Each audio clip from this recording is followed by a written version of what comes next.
నమస్కారం. Welcome to Suman TV. నేను Gitanjali. August 4వ తారీఖున అమావాస్య. అది కూడా పుష్యమి నక్షత్రంతో కూడుకుని వచ్చింది. దీన్నే పుష్యార్క యోగం అని అంటారు. ఇది చాలా అరుదుగా వస్తుంది. ప్రత్యేకించి ఎంతో విశిష్టత కూడా ఉంది ఈ రోజున అని చెప్తుంటారు. అయితే ఆ రోజున మనం విధిగా ఆచరించవలసిందేంటి? చేయవలసినవి, చేయకూడనివి. వీటి గురించి తెలుసుకుందాం. అలాగే ఆ రోజున ఎటువంటి పరిహారాలు చేయాలి? ఎటువంటి లబ్ధి మనం పొందుతాం? ఎటువంటి యోగాన్ని మనం అందుకుంటాం? ఈ వివరాలు తెలిపేందుకు ప్రస్తుతం మనతో పాటు ఉన్నారు ప్రముఖ జ్యోతిష్యులు బ్రహ్మశ్రీ నందిబట్ల శ్రీహరి శర్మ గురువు గారు. వారితో మాట్లాడి మరిన్ని విషయాలు తెలుసుకుందాం. గురుగారు నమస్కారం అండి. వాగర్థావివ సంపృక్తౌ వాగర్థ ప్రతిపత్తయే జగతః పితరౌ వందే పార్వతీ పరమేశ్వరౌ. సదాశివసమారంభాం శంకరాచార్య మధ్యమాం అస్మదాచార్య పర్యంతం వందే గురు పరంపరాం. ఆదిత్యాయ చ సోమాయ మంగళాయ బుధాయ చ గురుశుక్ర శనిభ్యశ్చ రాహవే కేతవే నమః. శృంగేరి పీఠాధిపతులకి, కంచి పీఠాధిపతులకి నమస్కారములు తెలియజేసుకుంటూ కార్యక్రమాన్ని ప్రారంభిద్దాం. గురువుగారు, ఆదివారం అమావాస్య. మామూలుగానే అమావాస్య ఆదివారం నాడు వచ్చిందంటే చాలా విశిష్టత ఉందని చెప్తూ ఉంటారు. ప్రత్యేకమైన రోజు అది. అందులోనూ పుష్యమి నక్షత్రం. మీ నుంచే చాలా వీడియోల ద్వారా తెలుసుకున్నాను. అమావాస్య రోజున ప్రత్యేకించి ఏ నక్షత్రంతో వస్తే ఆ యోగం ఒకటి ఏర్పడుతుంది. అందులో పుష్యార్క యోగం ఈసారి ఉంది అని.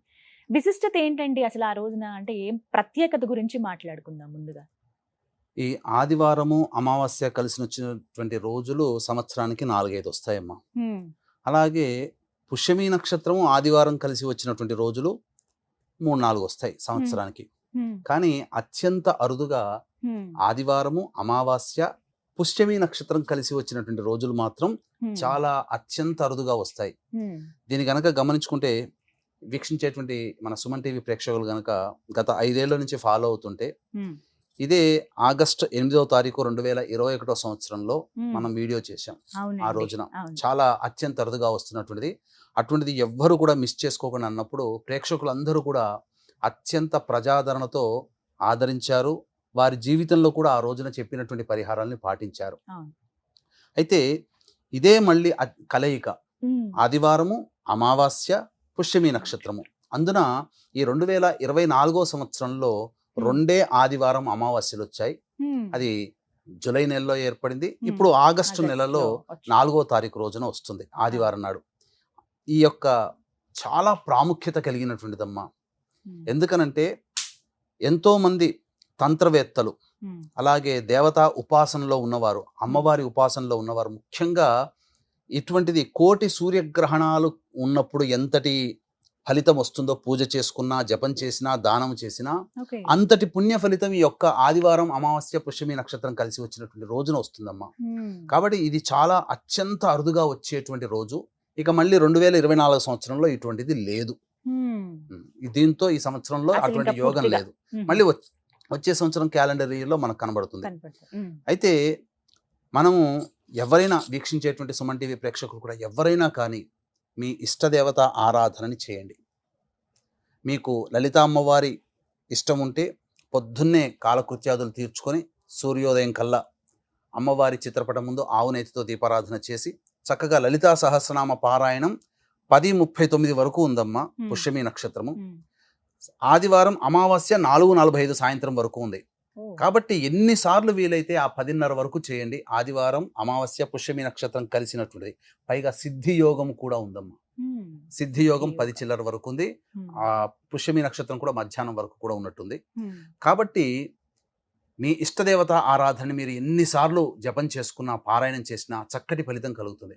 కాకపోతే మీరు అడిగారు, ఇంకా మన ప్రేక్షకుల కోసం ఏదైనా మంచి తరుణోపాయం, మంచి ఉపాయం లాంటిది లేదా వాళ్ళందరి జీవితంలో ఆరోగ్యంగా ఉండాలంటే, ఇప్పుడు ఎందుకనంటే గత కొన్ని సంవత్సరాలుగా మనం కరోనాతో బాధపడుతున్నాం. ఇంకా భవిష్యత్తులో కూడా చెప్పాలి అని అంటే 2028 సంవత్సరం వరకు కూడా చాలా మటుకు ఊహించినటువంటి సంఘటనలు భవిష్యత్తులో జరుగుతాయి. అంటే ఆరోగ్యపరంగా భవిష్యత్తులో గ్రహ సంచారం అనుకూలంగా లేని కారణం చేత 2028 సంవత్సరం వరకు కూడా దీన్ని అమెరికా శాస్త్రవేత్తలు కూడా నిర్ధారించారు. భవిష్యత్తులో ఏదో ముప్పు రాబోతుంది ప్రకృతిలో, అంటే వాళ్ళు రీసెర్చ్ చేశారు. మనం ఏంటంటే జ్యోతిష్య ప్రమాణాన్ని అనుసరించి గ్రహాల యొక్క స్థితిగతులను బట్టి ఆ విధమైనటువంటి ఇబ్బందులు ఏర్పడతాయి. ఎందుకనంటే ఈ రాహు ఎప్పుడైతే శని నక్షత్రంలో ప్రవేశం చేస్తాడో, అలాగే శని కూడా మళ్ళీ వచ్చే సంవత్సరం మాఘమాసంలో కుంభరాశి నుంచి మీనరాశికి మారుతున్నాడు.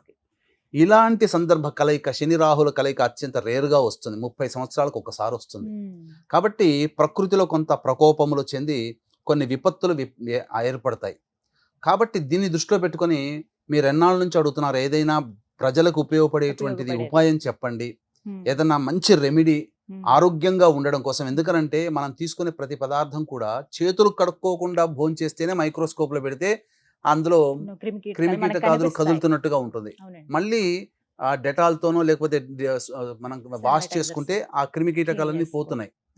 మరి అంతటి మనం నెగ్లెక్ట్ గా ఉంటేనే అలా ఉంటే ప్రకృతిలో వచ్చేటువంటి ఒక వైరస్ల ప్రభావాన్ని తట్టుకోవాలంటే శరీరం గట్టిగా ఉండాలి కదమ్మా. అందుకే వీక్షించేటువంటి ప్రేక్షకులకి ఇప్పుడు మీకు ఒక అద్భుతమైనటువంటి రెమెడీ చెప్పబోతున్నాను. ఈ అవకాశాన్ని మీరు మిస్ చేసుకున్నారా? ఈ సంవత్సరంలో మళ్ళీ అటువంటిది చేయలేరు. ఎందుకంటే సాధారణంగా ఇప్పుడు మనం చెప్పబోయేటువంటి రెమెడీ ఆదివారము అమావాస్య రోజున చేయాల్సినటువంటిది, లేదా ఆదివారము పుష్యమి నక్షత్రం రోజున చేయాల్సినటువంటిది. కానీ ఈ 3 కలిసి ఒకే రోజు వస్తున్నటువంటిది ఈ సంవత్సరం, అందున ఆఖరి యొక్క పర్వదినం. కాబట్టి దీనికి సంబంధించి ఆయుర్వేదంలో ఒక చెప్పబడినటువంటి ఒక గొప్ప కల్పం ఉందమ్మా. ఆ కల్ప ప్రకారము గనక మనిషి తయారు చేసుకున్నటువంటి లేహ్యము ఏదైతే ఉంటుందో అది అందరూ కూడా చేసుకోదగినటువంటిదే. చాలా చాలా చాలా సులభమైనటువంటి పరిహారం ఇది. కానీ దీని యొక్క ప్రభావం మాత్రము చాలా గొప్పగా ఉంటుంది. ఆ కల్పంలో ఆయుర్వేదంలో ఒక చోట చెప్పినటువంటిది, ఇది కేవలం ఆదివారము పుష్యమి నక్షత్రము ఉన్నటువంటి రోజున మాత్రమే సంగ్రహించాలి. అది ఏంటి అనంటే అందరికీ తెలిసినటువంటిదే, తెల్ల గలిజేరు వేరు. తెల్ల గలిజేరు దీన్ని శ్వేతార్ణవ లేదా పునర్నవ అని చెప్పి పిలుస్తారు. కాకపోతే వీక్షించేటువంటి ప్రేక్షకులు చాలా గమనించాలి. దీని గురించి తెలుసుకున్నప్పుడు మా ఇంటి పక్కన కూడా కొన్ని పొదలు ఉన్నాయి. అంటే ఇంట్లో చెట్ల పొదలు లాంటివి ఉన్నాయి. ఎక్కడైనా పెరుగుతాయి, ఎక్కడైనా పెరుగుతాయని అంటారు. అయితే నాకు ఇది ఒరిజినలా కాదా అని చాలా సందేహం వచ్చింది. దీన్ని దృష్టిలో పెట్టుకొని నేను ఇది ఒరిజినలా కాదా అన్నప్పుడు నాకు సంబంధించినటువంటి శిష్యులు ఉన్నారు, సంబంధించినటువంటి పెద్దపల్లి అటు కరీంనగర్ చారి గారని, సుధాకర్ గారని. వాళ్ళు కొన్ని వీడియోలు నాకు పంపించారు, తెల్ల గలిజేరుని ఎలా గుర్తుపట్టాలని. మా ఇంటి పక్కన కూడా ఉంది కదా అని చెప్పి నేను చూపించి వాళ్ళకి పంపించాను. కాదండి, ఇది అటుక మామిడి. చాలా మంది అనేక వీడియోలలో ఇప్పుడు ఏ యూట్యూబ్ ని సెర్చ్ చేసినా ఈ అటుక మామిడి అనేటువంటి దాన్నే తెల్ల గలిజేరు అనే భ్రమింపచేసి దాన్ని వాడుతున్నారు. దీన్ని వాడడం వల్ల చాలా రోగాలు వస్తాయి. తెల్ల గలిజేరు అనేటువంటిది చాలా విశిష్టమైనటువంటిది. అది చాలా తక్కువ స్థలంలోనే పెరుగుతుంది, దాన్ని గుర్తుపట్టడం కష్టం.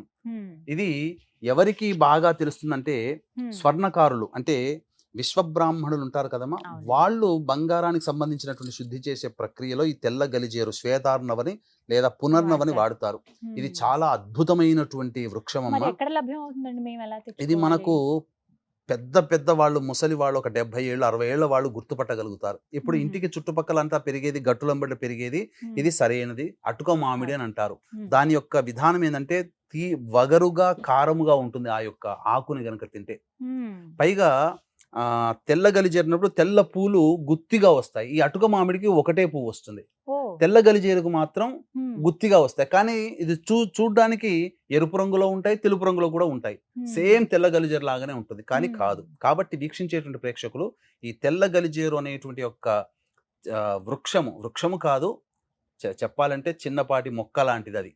ఈ తెల్ల గలిజేరు మొక్కని ఆదివారము అమావాస్య పుష్యమి నక్షత్రము కలిసి వచ్చినటువంటి రోజు ఆగస్టు 4వ తారీఖున, కాబట్టి ఆ రోజున మీరు సంగ్రహించాలి. ఏం చేయాలి? దానికి శనివారం రోజునే మీరు ఒక పూట భోజనం చేయండి మధ్యాహ్నం. చేసిన తర్వాత ఆ శనివారం రాత్రికి ఉపవాసం ఉండాలి, బ్రహ్మచర్య వ్రతమును ఆచరించాలి. ఉదయాన్నే శుచిర్భూతులై సూర్యోదయం కంటే ముందే స్నానం ఆచరించి ఆ యొక్క తెల్ల గలిజేరు చెట్టు ఉన్నటువంటి దగ్గరికి వెళ్ళాలి, మొక్క దగ్గరికి వెళ్ళినప్పుడు దానిని సమంత్రకముగా గ్రహించాలి. ఎందుకనంటే మనము మామూలుగా ఏదైనా కానీ శరీరాన్ని ఇట్లా కొట్టుకున్నప్పుడు పట్టుకుంటే మనకు నొప్పి లేస్తుంది. కానీ ప్రతి మొక్కలో కూడా ప్రాణం ఉంటుందని శాస్త్రవేత్తలు, డార్విన్ కూడా చెప్పాడు కదా. కాబట్టి ఆ మొక్కకు కూడా ప్రాణం ఉంటుంది. అప్పుడు ఆ మొక్కని పూజించాలి. ఎలా పూజించాలనంటే ఆ మొక్కకి నమస్కారం చేస్తూ, అమ్మా ఇది నా భవిష్యత్తు యొక్క అవసరం కోసం నేను చేస్తున్నాను, లోక కళ్యాణం కోసమే తీసుకుంటున్నాను తప్ప నా స్వార్థము లేదు ఇందులో, నీవు నాకు ఉపయోగపడాలి, నన్ను అనుగ్రహించు అని చెప్పి నమస్కారం చేసుకోవాలి.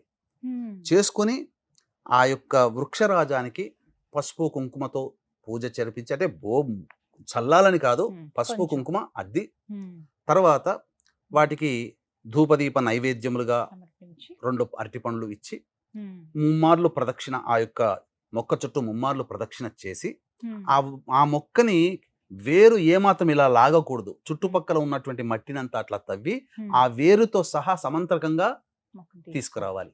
ఏ సమయంలో తీసుకురావాలి అని అంటే, లగ్నం సింహలగ్నం ఉంటుంది, 7 గంటల నుంచి 9 గంటల మధ్యలో. కాబట్టి ఆ సింహలగ్నంలో శుక్రుడు బుధుడు లగ్నంలో ఉన్నారు ఆ రోజున. కాబట్టి చాలా విశేషమైనటువంటి బలము కలిగినటువంటి సమయం అది. ఆ సమయంలో వృక్షరాజం తీసుకుని వచ్చి ఇంట్లో నీడన ఆరబెట్టాలి.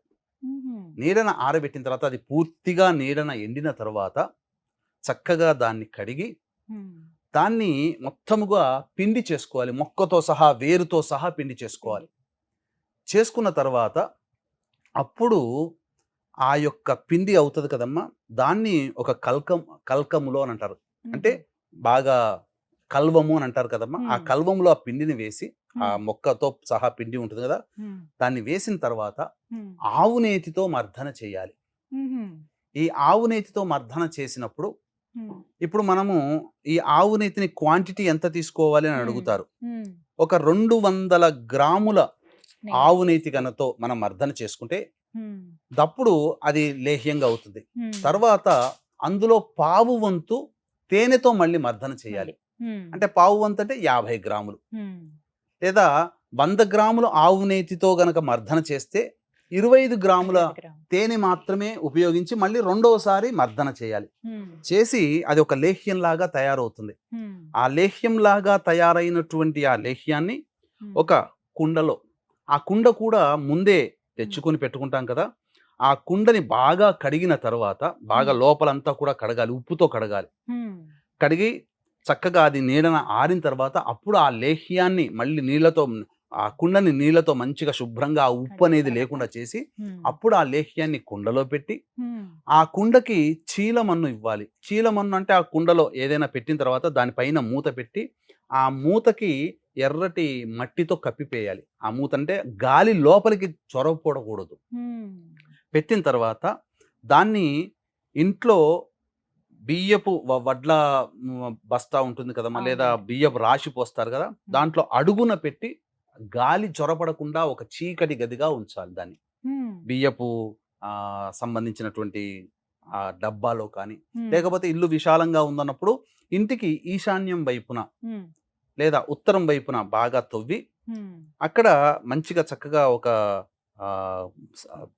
చేసిన తర్వాత అనగా రౌండ్గా తవ్వుతారు కదమ్మా, అప్పుడు ఆ ప్లేస్లో ఒక మంచిగా చక్కగా బట్ట పెట్టి దానిపైన ఆ కుండని పెట్టి దాని మీద ఒక పెద్ద బండని పెట్టేసేసి మిగతాదంతా చేస్తే అది ఎటు గాలి జొరపడకుండా ఉంటుంది. ఒక మండలం రోజుల పాటు దాన్ని వదిలేయండి. వదిలేసిన తర్వాత అప్పుడు తయారు చేసినటువంటి అయినటువంటి లేహ్యాన్ని తీసుకొని గనక ప్రతిరోజు ఉదయం కర్షమెత్తు ప్రమాణం, అంటే ఒక చిన్న ఉండ, అంటే ఒక శనగ గింజంత ఉండైనా లేదా వేరుశనగ గింజ అయితే, అల్లనేరేడు గింజంత ప్రతిరోజు ఉదయాన్నే మొహం కడుక్కోగానే తీసుకొని ఒక అరగంట 30 గంట వరకు ఎటువంటి పదార్థం తాగకుండా, టీ కాఫీలు కానీ ఏమి తినకుండా ఉండి ఆ విధంగా ఒక మండలం రోజులు గనక సేవించినట్లయితే అటువంటి వ్యక్తి బృహస్పతితో సమానమైనటువంటి విద్వాంసుడవుతాడు. అలాగే వన్నె కలిగినటువంటి శరీరము కలుగుతుంది, అంటే ఛాయ పెరుగుతుంది. శరీరంలో పుట్టినప్పుడు చాలా మంది తెల్లగా పుడతారు, కాలక్రమేణా పిగ్మెంటేషన్ ప్రభావం వల్ల నల్లగా అయిపోతారు. అటువంటి వారికి తిరిగి మళ్ళీ పుట్టినప్పుడు ఎటువంటి శరీర ఛాయ వస్తుంది, అటువంటి శరీర ఛాయ వస్తుంది. అంతేకాకుండా శరీరంలో ఉన్నటువంటి కణములన్నీ కూడాను బలపడతాయి. ఇప్పుడు మనకు వీక్షించేటువంటి ప్రేక్షకుల్లో డాక్టర్లు కనుక మీరు సంప్రదిస్తే మన మోచేతులు కానీ, నుదురు కానీ, కంఠము కానీ, ఇంకా ఎక్కడైనా కానీ ముడతలు పడుతున్నాయంటే దాని అర్థం ఏంటంటే అక్కడ కణజాలం ఉత్పత్తి కావట్లేదు. అందువల్ల డాక్టర్లు ఏం చెప్తారు, కణజాలం లేదు కాబట్టి అట్లా ముడతలు వచ్చేసేస్తాయి. వస్తున్నాయి. ఇక అక్కడ మళ్ళీ మాంసం కానీ ఏది ఉత్పత్తి కాదుగా. అంటే శరీరం కృషించిపోతుంటది. ఒక 40 ఏళ్ల తర్వాత వ్యక్తికి శరీరం కృషించిపోతుంది. అటువంటి కృషించిపోకుండా ఈ లేహ్య ప్రభావం వలన మంచి పటుత్వం కలిగినటువంటి శరీరం కలుగుతుంది. ఇంకంటే కల్పంలో చెప్పబడుతుంది కానీ 500 ఏళ్ళు సంవత్సరాల వరకు జీవిస్తారని కాదు. కాకపోయినా నిండు నూరేళ్ళు ఆనందంగా ఆరోగ్యంగా ఉండగలిగితే చాలు. అంత అత్యాశ పనికిరాదు మనకు. అందులో చెప్పబడుతుంది 500 ఏళ్ల వరకు కూడా జీవిస్తారు అని. అంటే ఆ కాలానికి తగ్గట్టుగా చెప్పబడినటువంటిది. కానీ ఇప్పుడు మన కలియుగంలో చాలా కాలంలో ఎన్నో రకాల వైరస్లు మన చుట్టూ తిరుగుతున్నాయి. కాబట్టి ఈ లేహ్యం తీసుకోవడం వల్ల భవిష్యత్తులో వచ్చేటువంటి అనారోగ్య సమస్యలు అన్ని వైరస్ల ద్వారా వస్తాయి కదా, మన శరీరం తట్టుకుంటుందమ్మా. ఏ వయసు వాళ్ళైనా ఏ వయసు వాళ్ళైనా తీసుకోవచ్చునమ్మా. దీనికి అటువంటిది ఏమీ లేదు. చిన్నపిల్లలైనా ఎవరైనా తీసుకోవచ్చు. ఎందుకనంటే ఇది ఆయుర్వేదం తెలిసినటువంటి వాళ్ళు తెల్లగలిజేరనంటే నమస్కారం చేస్తారమ్మా. మనకి మామూలుగా ఆయుర్వేదం షాపులో దొరకదమ్మా. ఇవన్నీ కూడా బయట. అందుకనే చెప్తున్నాను, అప్పటికప్పుడు తీసుకోవాల్సిందే. అది ఎప్పటికప్పుడు కాదు, ఆ యొక్క సమయంలోనే తీసుకోవాలి. ఆదివారము, అమావాస్య, పుష్యమి నక్షత్రం 7 నుంచి 9 సమయం అయితే చాలా బాగుంది. సింహలగ్నము, లగ్నంలో శుక్రుడు బుధుడు ఉన్నాడు. తప్పకుండా మంచి యోగం కలిగినటువంటిది. లాభస్థాన శుద్ధి కూడా ఉంది. కాబట్టి మంచి సమయం అమ్మా. ఇటువంటి అవకాశం అయితే మళ్ళీ మళ్ళీ రాదు. అందుకనే ఈ యొక్క ఆదివారము, అమావాస్య, పుష్యమి నక్షత్రం కలిసినటువంటి అలభ్య పుణ్యతిథి కాబట్టి ఇది అత్యంత అరుదుగా వచ్చేటువంటి సందర్భం కాబట్టి దీన్ని దృష్టిలో పెట్టుకుని అందరికీ మంచి యోగం కలగాలి. ఇప్పుడు మనం చెప్పబడినటువంటిది తంత్ర పరిహారం, ఔషధీకృతమైనటువంటి పరిహారం, మంత్ర పరిహారం కూడా అందరికీ లభించాలి. ఆ రోజున చేసుకునేటువంటి పూజ కానీ హోమం కానీ అందరికీ మంచి లభించాలనేటువంటి ఒక సదుద్దేశముతో గత జన్మ కర్మదోషములు అనేటువంటి వల్లనే మానవుడికి సమస్యలు వస్తాయి. కాబట్టి కర్మదోష నివారణ హోమాది కార్యక్రమాలు, అలాగే మనుషులు ఎదుటి మనిషిని మనం ఏదో ఒక రకంగా ఇబ్బంది పెడుతుంటాం. ఎదుటి వాళ్ళ శాపాలకి గురవుతాం. ఈ జన్మ కావచ్చు, గత జన్మ కావచ్చు. అటువంటి శాప ప్రభావాల నుంచి నివారణ కోసం శాప నివృత్తి హోమాలు, అలాగే వృషభ, మిథున, కర్కాటక, సింహతుల, వృశ్చిక, మకర, కుంభమీన రాశుల్లో జన్మించిన వారికి శని ప్రభావం ఉంటుంది. కాబట్టి ఈ శనిదోష నివారణార్థమే శనిదోష నివారణ హోమాలతో పాటు విద్య, వివాహ, ఉద్యోగ, దాంపత్య, అనారోగ్య సమస్యల నివారణకి 18 రకాల హోమాదులు కేవలం పర్ హెడ్ 1500 రూపాయల రుసుముకి చేయించడం జరుగుతుంది. అలాగే సంవత్సరం పొడుగుతా మా పీఠం ఆధ్వర్యంలో ప్రతి నెల జరిగేటువంటి కార్యక్రమాలలో కనుక నమోదు చేసుకోవాలంటే కూడా మీ కుటుంబ సభ్యుల గోతనామాలు నమోదు చేసుకోవచ్చు. అవకాశం ఉన్న వాళ్ళు కార్యక్రమ తదనంతరం కాంటాక్ట్ చేయండి. వీక్షించేటువంటి ప్రేక్షకులు కూడా మీకు దగ్గరలో గనక ఈ తెల్ల గలిజేరు ఒరిజినల్ అయినటువంటిది గనక మీకు లభిస్తే మంచి ఆయుర్వేద వైద్యుల్ని సంప్రదించి మీరు దాన్ని గనక గ్రహించగలిగితే మీ అదృష్టం. ఇటువంటి అదృష్టాన్ని మళ్ళీ మళ్ళీ మిస్ చేసుకోకండి. ఈ చెప్పినటువంటి విధానాన్ని, పరిహారాన్ని పాటించండి. అందులో కలపవలసినటువంటి నెయ్యి మీరు 100 గ్రాములు గనక కలిపి లేహ్యం తయారు చేసుకుంటే అందులో 25 గ్రాముల తేనె మాత్రమే ఉపయోగించాలి. అంటే 1:4 నిష్పత్తిగా మీరు చేసుకోవాలి. అది గమనించుకోండి. చాలా చక్కగా వివరించారు గురుగారు. ధన్యవాదాలండి. సర్వం శ్రీ ఉమామహేశ్వర పరబ్రహ్మార్పణమస్తు.